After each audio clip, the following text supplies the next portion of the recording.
My mother was paralyzed from the waist down and had always been suffering from several health issues since the time I can remember. Her condition required constant care and attention, which placed a significant burden on our family. My father worked as a truck driver, so he was often gone for long hours, sometimes even days. Dad and I did everything we could to ensure Mom was comfortable and well cared for. However, his job's demanding nature meant that I had to shoulder a lot of the caregiving duties on my own. We had a nurse who would come to help out occasionally, but it wasn't often enough. We simply didn't have the financial means to hire a full-time caregiver. The times when the nurse was there felt like a relief, but those moments were rare. This left me with the responsibility of taking care of my mom for the majority of the time. Every day after school, I would come home and immediately tend to my mom's needs, whether it was helping her with her physical therapy exercises, preparing her meals, helping her to relieve herself in the bathroom, or just keeping her company. It was a full-time job in itself. There were so many days when I was exhausted and felt like I was missing out on my teenage years. While my friends were out having fun, I was at home ensuring Mom was okay. She was very needy and would not even let me leave her room to watch TV or do my homework. I would have to sit right next to her in bed while finishing up my assignments so that she could feel like she was helping me out in some ways. As you can imagine, by the time I graduated high school, I was utterly exhausted to be at home. The years of balancing schoolwork, caregiving, trying to maintain some semblance of a social life had taken their toll. I loved my mom dearly and never resented her, but the constant responsibility weighed heavily on me. I was drained physically, emotionally, and mentally. Despite the exhaustion, I knew I had done everything I could to make her life as comfortable as possible, given our circumstances. When it was time for me to choose a college, I deliberately picked the university that was the farthest from home. I knew that if I chose a closer school, I would be drawn back home every weekend to take care of Mom. I felt a profound sense of guilt about my decision. But I also recognized that I needed to prioritize my own survival and mental health. The years of caregiving had left me drained, and I needed a chance to recover and live my own life.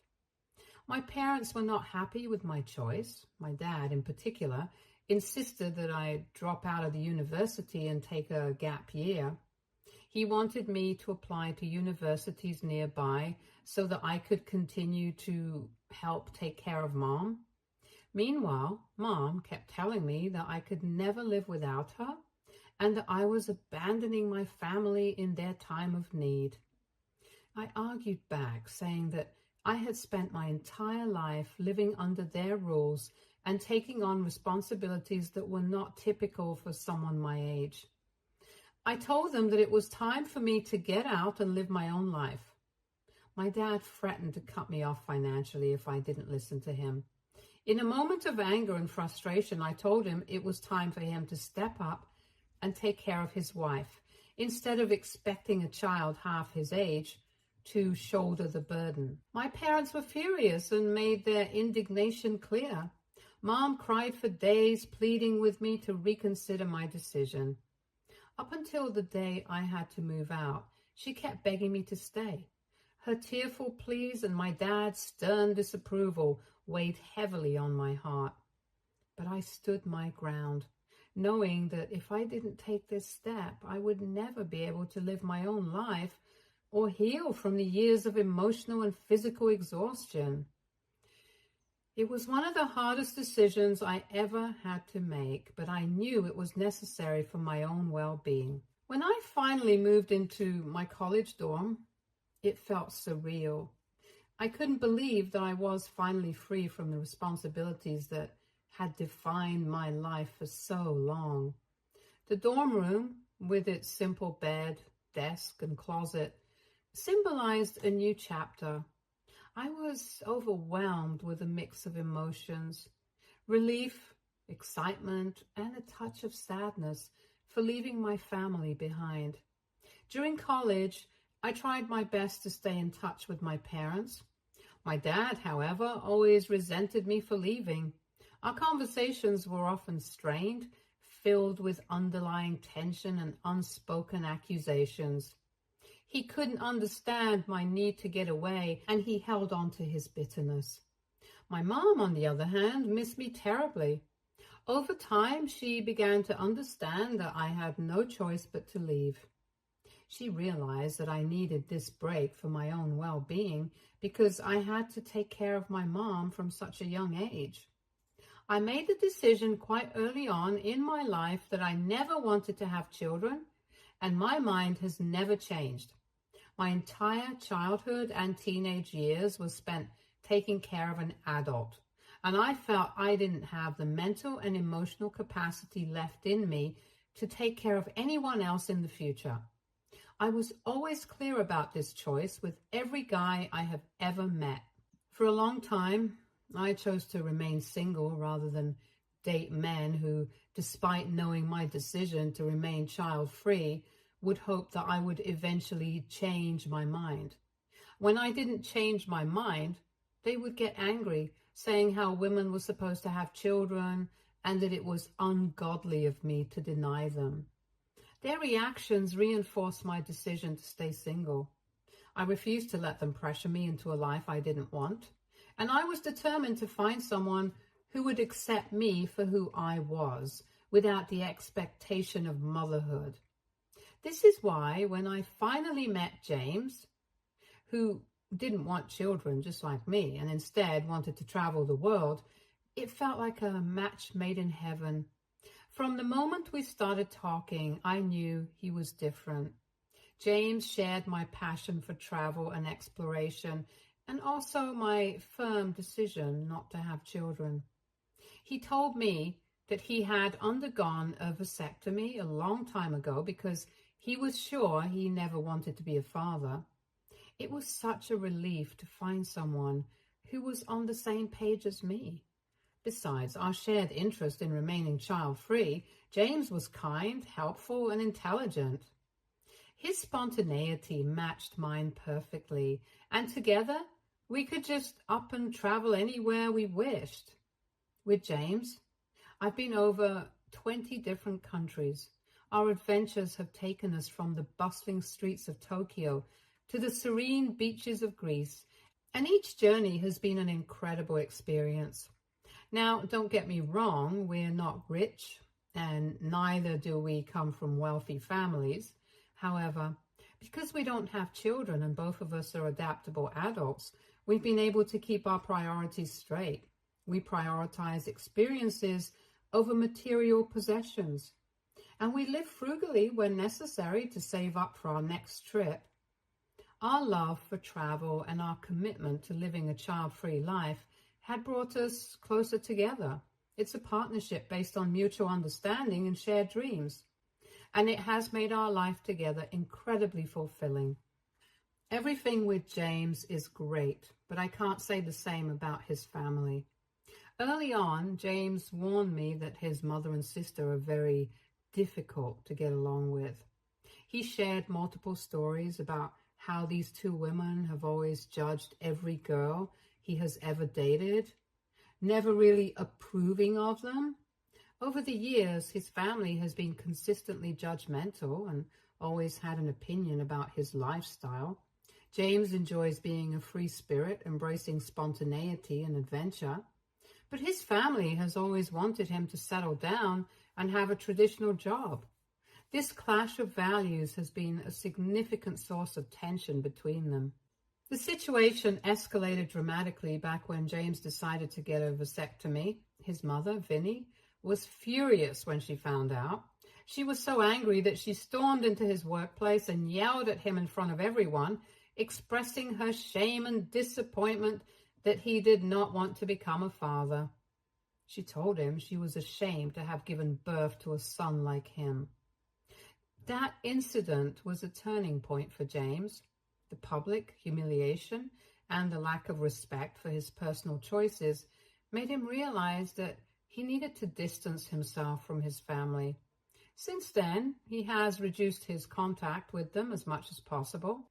While he still loves his family, he understands that their constant judgment and disapproval are toxic to his well-being. James's decision to minimize contact has allowed him to live his life more freely. But it also means that there is an undercurrent of tension whenever family matters arise. James's mother did apologize to him several times after the vasectomy incident, which is why eventually he agreed to let me meet her. I was quite well prepared for the encounter, having grown up with pushy parents myself. James's mother, Vinnie, was exactly as I had imagined, short-tempered and very mouthy. In our first meeting, she immediately had opinions to share about my red hair color and the tattoo on my forearm. She didn't hold back her judgments, making it clear that she wasn't impressed.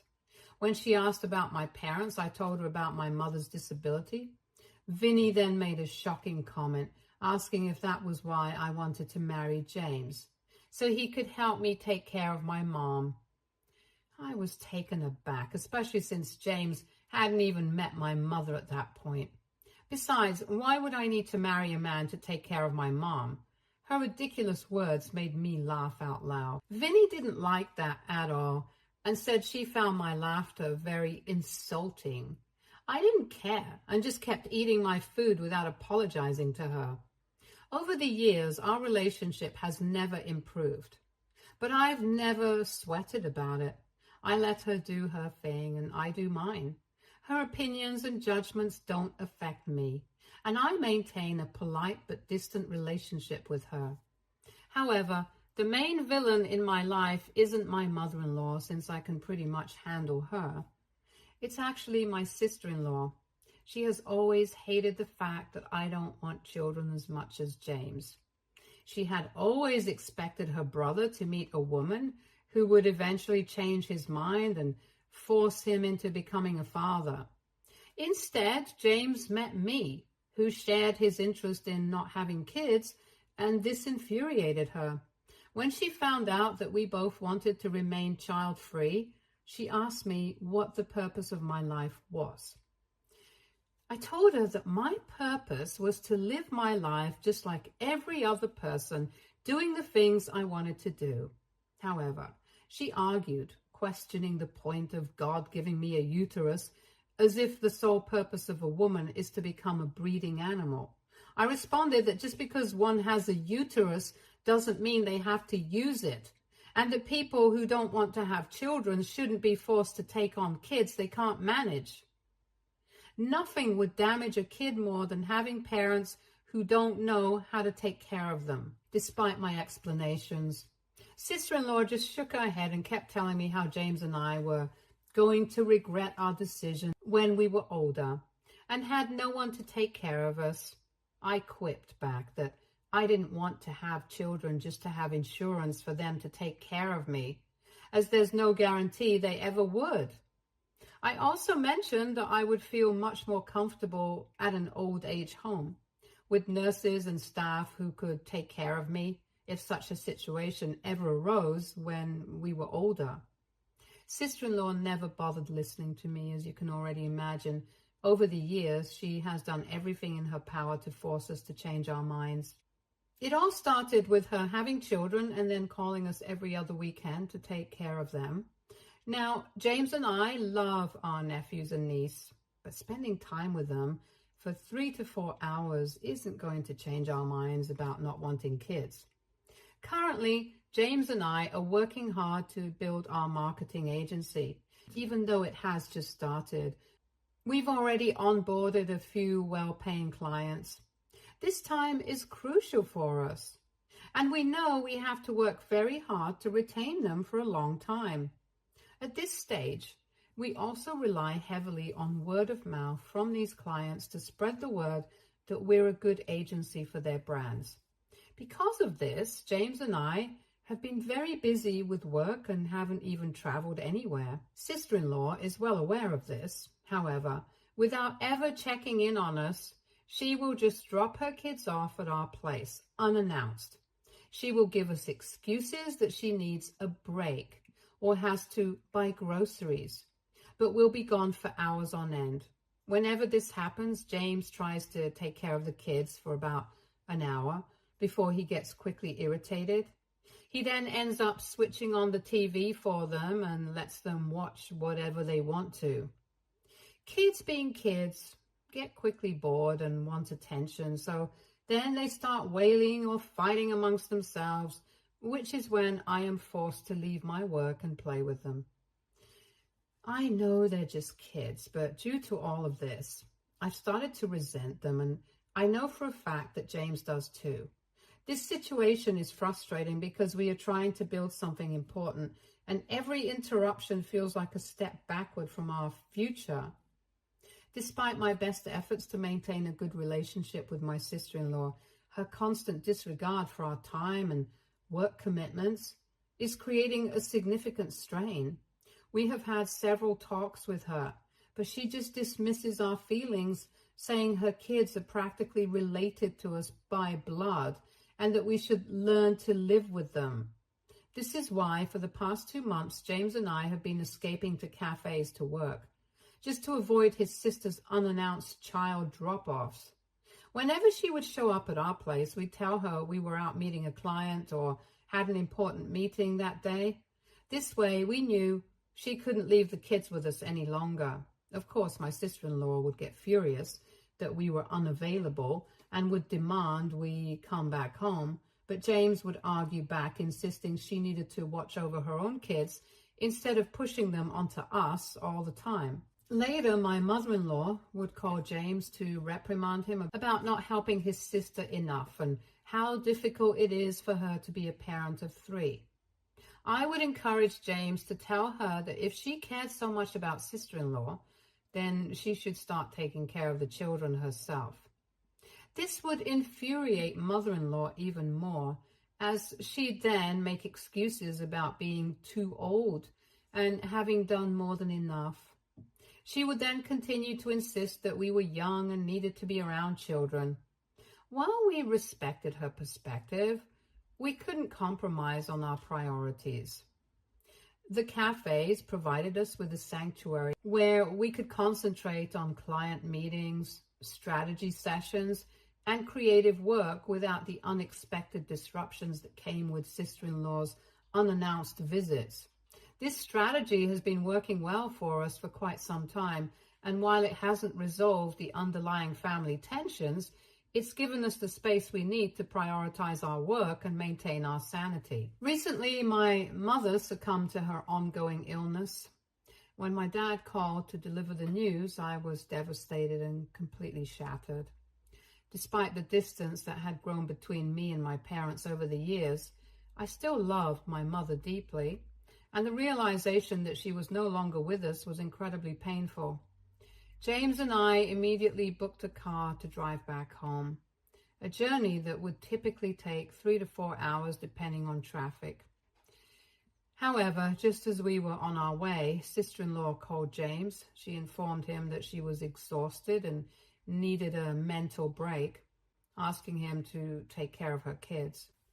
James explained to her about my mother's passing and expressed his inability to help at that moment. He assured her that after we returned from the funeral, he would be available to watch over the kids so she could have her break. But sister-in-law's response shocked us both. She had the audacity to suggest that we take her kids with us to the funeral. She thought it would be a good idea for them to enjoy a long drive and spend a few days with us. I could hear every word she said because James had her on speakerphone in the car. I was baffled by her insensitivity and rolled my eyes. This was my mother's funeral, for God's sake, not a joyous trip to Disneyland. Her kids had never even met my mom, and the thought of bringing them to an event where people would be grieving was completely inappropriate and disrespectful to everyone. including me. Sister-in-law didn't even bother to ask James about me or how I was doing, yet wanted us to just take her kids off her hands. James again declined her and told her that he was driving, so he would have to call her back later. During my mom's funeral, I received only a couple of texts from my mother-in-law and sister-in-law offering their condolences. I didn't hear from them over the phone, but I wasn't too bothered at that time because my focus was entirely on honoring my mom's memory and supporting my family through this tough period. On the day of the burial, James started receiving numerous missed calls from his mother, which he chose not to answer. Since I had left my phone at home, I couldn't be sure if they had tried to reach out to me as well. When we returned home after the funeral in the afternoon, I was surprised to find several voicemails waiting for me from sister-in-law and mother-in-law. I initially thought they were reaching out to express sympathy for my mother's passing, but to my surprise, there were multiple voicemails demanding that James and I come back immediately to watch over the kids. They explained they wanted to go on a shopping spree, which left me taken aback and hurt as I listened to voicemail after voicemail from both of them, insisting on our return. James heard the messages too and immediately called his sister to confront her about their inappropriate demands. Like me, he was starting to get really frustrated with their insensitivity and selfishness during such a difficult time. We found it incredibly insensitive that they were more concerned about their own plans than understanding the emotional toll losing my mom had on me and James. However, when James finally got in touch with his sister, she informed us that she was already with mother-in-law on the road and they had left her kids at home. She insisted that we needed to drive back to her place immediately, as it had already been 30 minutes since they had left after sending us the last voicemail. James incredulously questioned if she had in fact lost her mind, since we had just come back from burying my mother and there was no way we could drive to her place at the moment. Hearing this in the background, mother-in-law started to yell at him, accusing him of only prioritizing his wife and having no problem driving with me to my mom's funeral.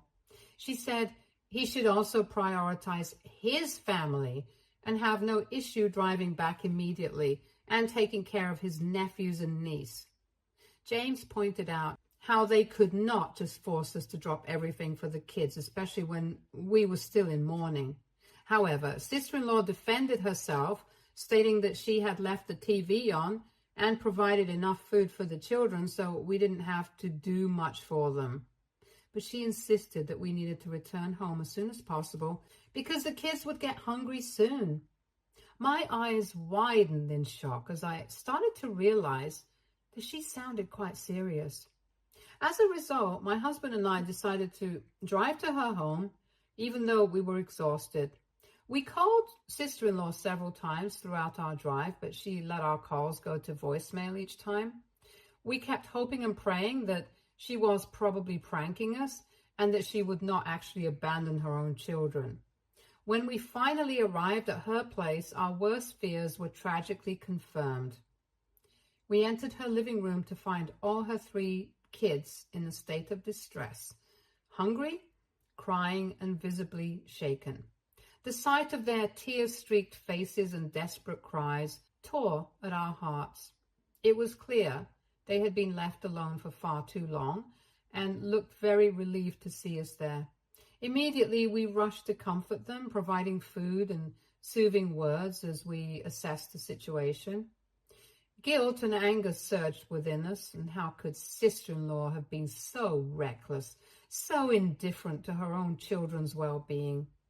However, to our further horror, we discovered James's niece in distress, as she had half a crayon stuck in her nose. She was apparently playing around with crayons and was now struggling to breathe properly.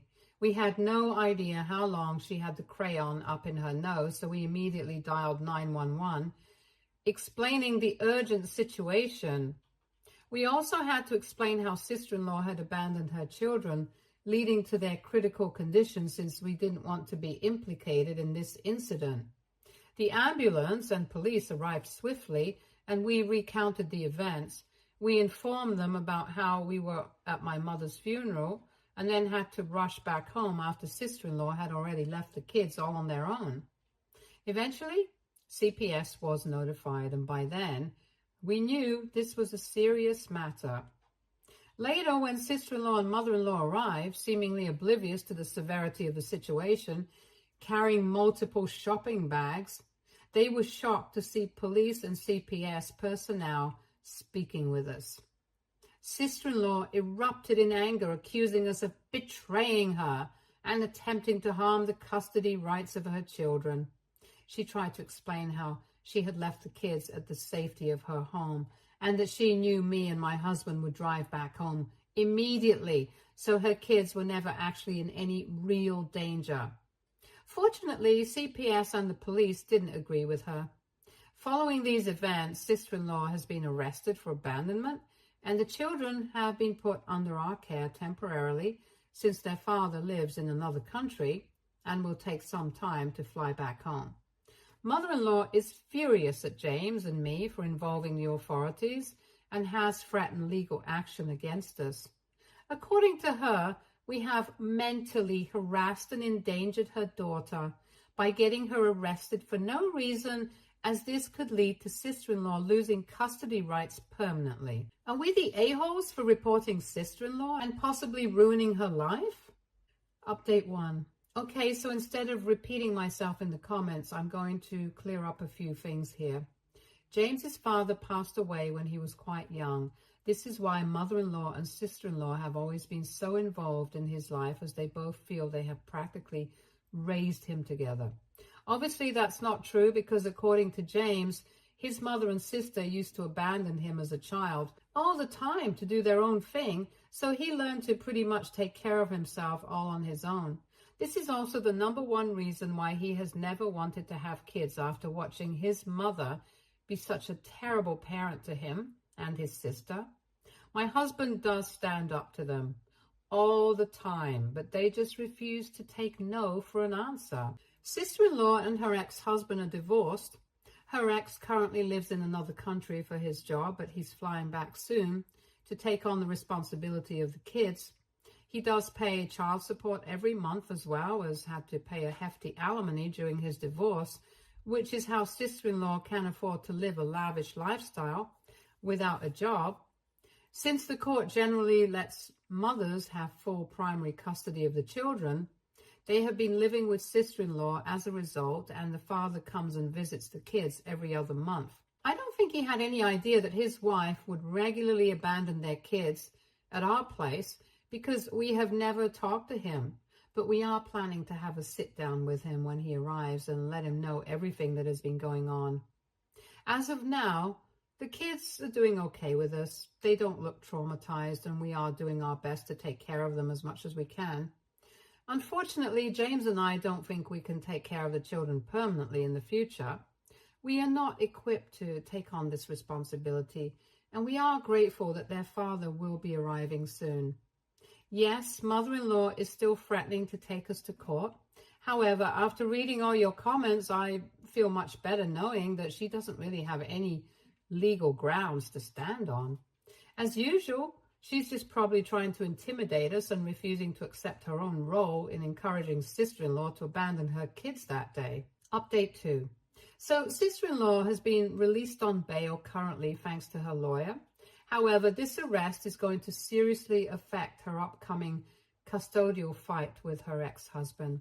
Her ex did come to meet me and James. He thanked us for everything and told us that he had no idea about how sister-in-law had been treating their kids. He assured us that he would take his kids away from sister-in-law no matter what, to prevent them from ever suffering again. The ex seems quite well off, so I'm sure he can hire nannies to care for the children at his place, which is a far better option than what sister-in-law does. The only thing sister-in-law won't like about this arrangement is losing child support, which she depends on to maintain her lifestyle. We have blocked mother-in-law after sending her a long text message in which we firmly expressed that we wanted nothing to do with her whatsoever, and that she shares 100% responsibility with sister-in-law for abandoning the kids in that state.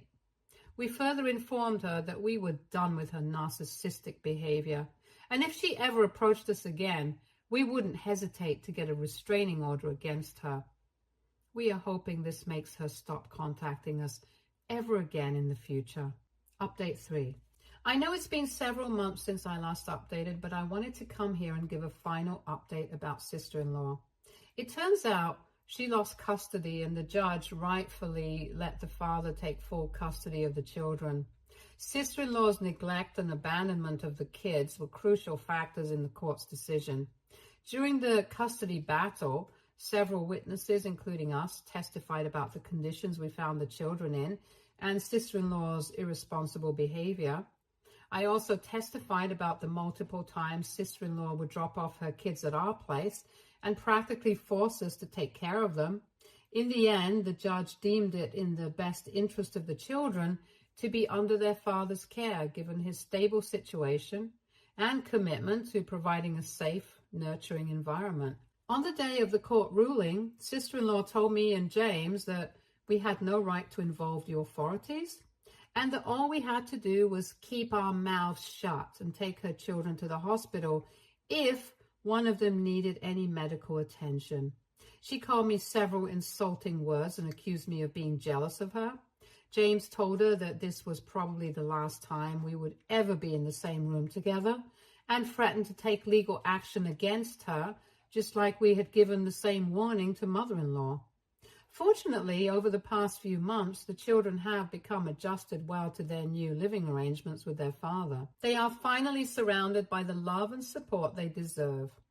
We video call the kids every weekend. James and I are very relieved that they are now in a stable, caring environment, free from the neglect they experienced before. As for everyone asking about my dad, he's doing okay. Since my mother's passing, I've been reconnecting with him more often. It's been a process of healing and rebuilding our relationship during this difficult time. Stay tuned for more stories from our